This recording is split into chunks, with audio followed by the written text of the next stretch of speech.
Part 1 takes us to the city of Bahia Blanca in Argentina, down here, with the White Bay translated into English.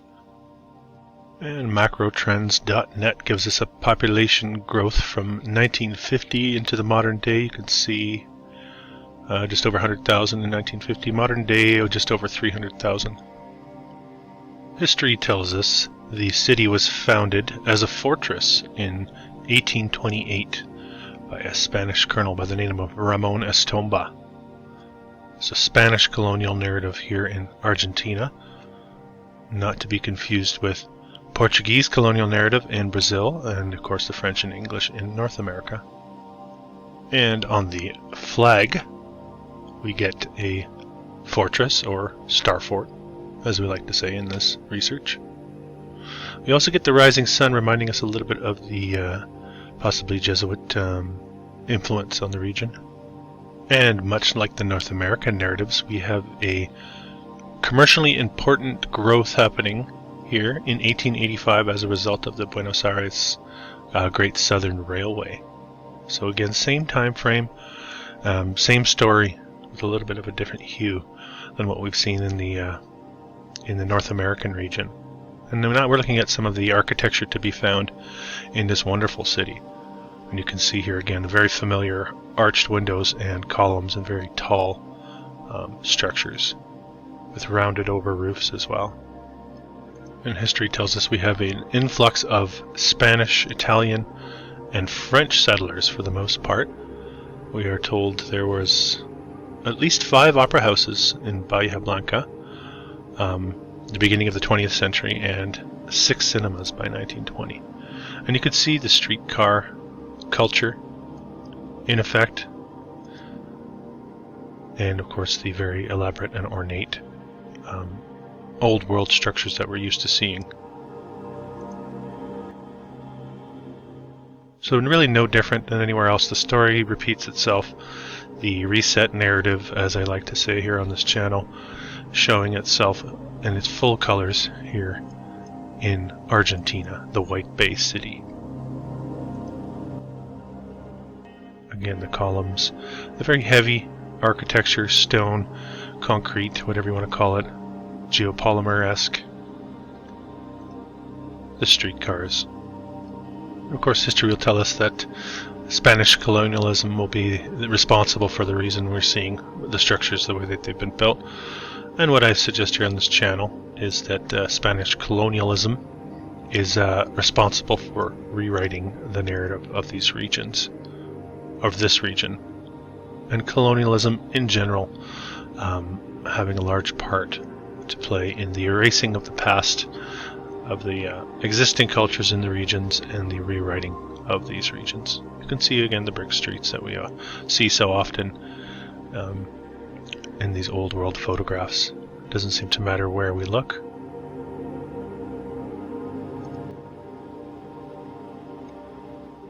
And again, you have the horse and buggy people surrounded by these very, very well built, beautifully built structures.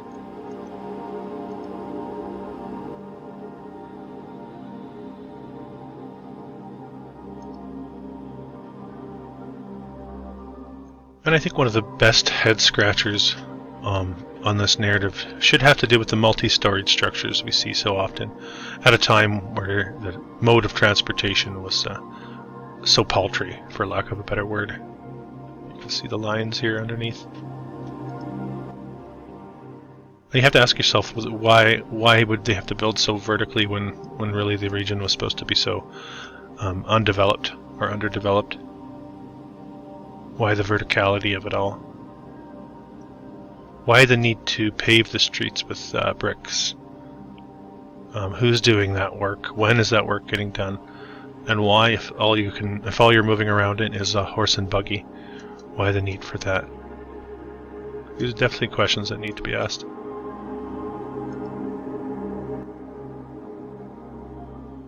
And you get the circular windows, domes on the corners. So the old world alive and well in Argentina, in South America.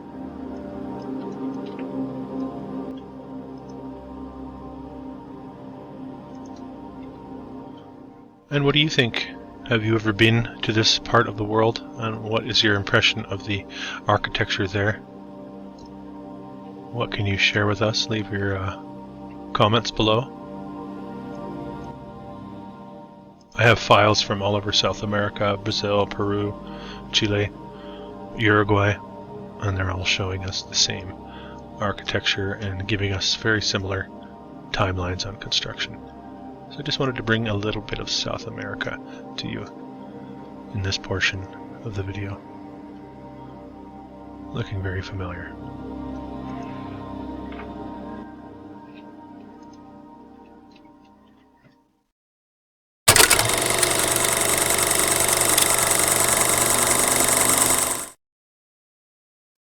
For the second part of our video, we're going to be taking a look at Timisoara, Romania.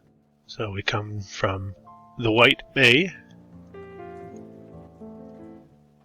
to Romania, one of the larger cities in Romania.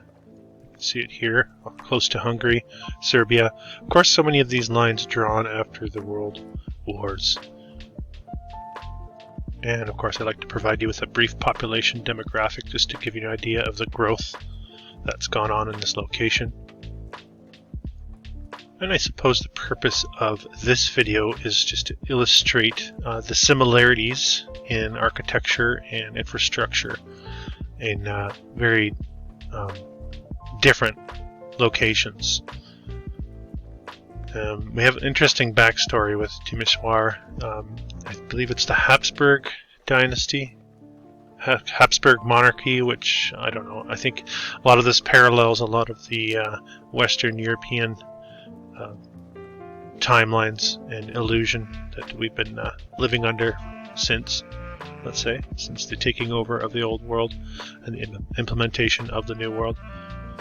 But we can see again in these very early time period, we have the streetcars, and we have the multi-storied structures, and we have the very elaborately finished fancy roof styles, domes. And sure, there are regional differences, but there are more similarities than differences, I would say, indicating what we're looking at is not so much a sprawl, a very short time period sprawl because of colonialism and things like that, but I think we're looking at the remnants of a previous civilization here in this realm. And a lot of these photographs and time frame come from the digging out of that realm and the resetting of the narrative for these regions. And apparently under that Habsburg rule in the 1700s, we were told that Timisoara was the first city to have street lighting. I assume they're talking about gas or something like that, because 1884, they also say it's the first city, first European city to be lit by electric street lamps in 1884. I mean, is this a nod to Tesla? Dwelling in that region of Europe? I don't know. It doesn't make a lot of sense. Of course, we get the early horse-drawn streetcar narrative going on here. And remember, like, how quickly can these inventions really be spreading at that time? You get these ideas of the horse-drawn trolley car, and then within 10-20 years, all these cities, major and minor, across the realm, have that as a feature in their town now.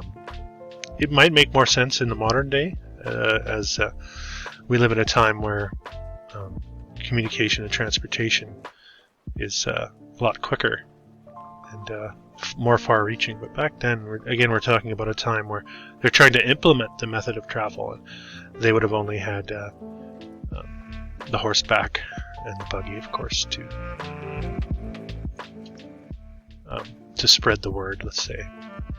And of course the rail lines, which again at the same time all the main railway lines are just stretching out at that time. So we're told the Habsburg dynasty ends right in this time period, 1860. The Kingdom of Hungary gets incorporated into the Habsburg dynasty.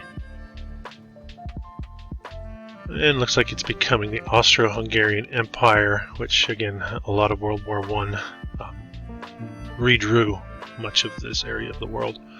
I wanted just to mention this briefly because 2 breweries, an iron foundry, a match factory, big factory, gas factory, chain factory, hat factory, and a chocolate factory were all part of Timisoara. At the turn of the century, we're also told, here it is, the horse-drawn tram, the telephone, the street lighting were all introduced, and roads were paved. I suppose they mean by these bricks and cobbles as paved. And when you look into the history of these places, it does really read like poorly written fiction in many ways. The turning over of the fortress, the building upon of a fortress into a castle, and then the castle becoming a place of worship. And it makes me think a lot about the historical revisionists, the Jesuit types that were going around doing their thing. And the Jesuit, when I say Jesuit, that's just a branch from the tree, I think, as far as these efforts to rewrite history goes. But I do think a lot of that what went on in the 20th century was needed for them to solidify their place over us in this realm, I suppose you could say. I think there was a lot of memory in some of these parts, especially Europe. I suspect that's why Europe was the forefront of the wars. I know there were other forefronts as well, but there were other wars as well. And actually, the world wars, it was being fought everywhere, really, right? China, Japan. It really is the elimination of a people's history. When we see that firsthand with places like Maoist China and Soviet Russia. But I think in the West it's just a little more subtle. To our eyes, those of us that grow up in the West, maybe not so subtle for those that don't come from these regions. But again, what I want to do is illustrate the similarities in architecture. We're looking at a synagogue here, and you can get a vague glimpse of what that once looked like. And you really have to question, again, what we are told. That short timeline, late 1800s, very, very short window of time for all of this to take shape. Not enough time, as far as I can see it on this channel, which means there's a hole in the bucket, dear Liza. Timisoara, Romania.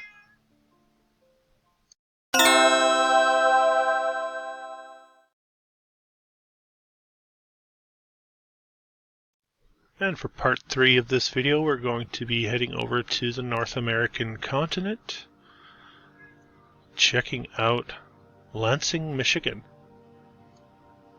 Where is Lansing? There it is. Right between Grand Rapids and Detroit. And you can see the population demographics here. Not a very large city at the turn of the 20th century. Modern day, just over 100,000 people. And Lansing, Michigan, interesting, captured by the British in the War of 1812, we are told. But recaptured in 1913 and reinstated in the United States. Lansing becomes the capital of the state of Michigan. It says, out of frustration with the voting process, other cities, Ann Arbor, Marshall, and Jackson, all in the running, but Lansing gets the prize just because they just don't want to deal with it any longer.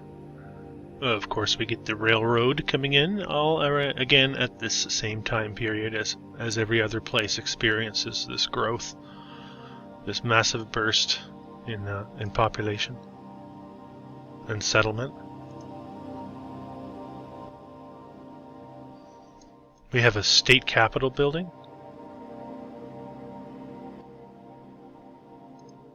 Supposedly built in 1878. And looking like they give us about 5 years to complete this thing.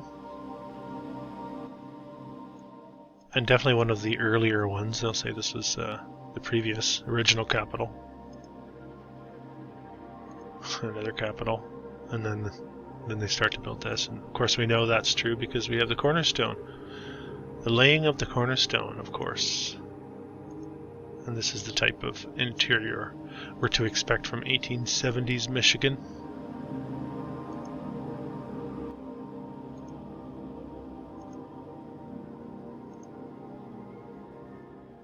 And if you know anything about this area of the States, you know that the automobile industry, a big factor in the growth in the 20th century. But you can see here the verticality of these structures, and at that very early time period before the automobile takes hold. Again, you get that multi-story. There's the mansard style roof. We saw this in Timisoara. We saw very similar buildings in Argentina as well. So I just want to illustrate the grandeur of the architecture for that period of time, and it doesn't really matter where you look. We have an old post office looking like a castle. Funny story to tell you as well. We lost our cat 2 months ago. Never came home. So a couple weeks after that, we saw a post at the local SPCA. We saw a black cat that had been found, so we went and we rescued it. And it turns out, after 8 weeks, the cat that left returned several days ago. And now we have 2. And the one that returned we thought was a baby girl. It was a boy. Who knew? So now we have 2 cats. If you hear any of that in the background, that's what you're hearing. You get that streetcar again, of course. So many of the churches in these North American cities. Again, remember we saw, I think it was only 16,000 people in Lansing at the turn of the century, but stone churches were shooting up left, right, and center. Not making any sense. It's very difficult for us to even envision doing that in the modern day, getting the materials on site, getting the skilled hands to build it.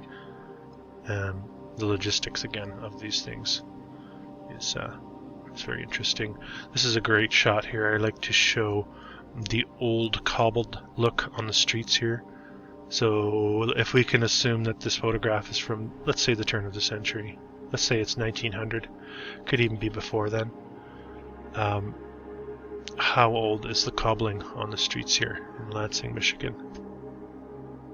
You have the mud, again, covering that cobbled, those very, very weathered and worn cobbled streets. So you have to wonder, City Hall and a post office. Of course, these designations, I think, in many cases, repurposed. Although I think they did graft over the new world owners, let's say, whatever you want to call them, grafted over what we did have, the structure of what we had in the old world for our communities. But I think there was an infiltration that went on, and again, a rewriting of that narrative, erasing any evidence of that infiltration. It makes sense when you think about it, and I think it's healthy to question these things. High school, beautiful looking high school. And again, you get a spectacular mansard roof, something we've seen in all 3 locations in this video. Beautiful.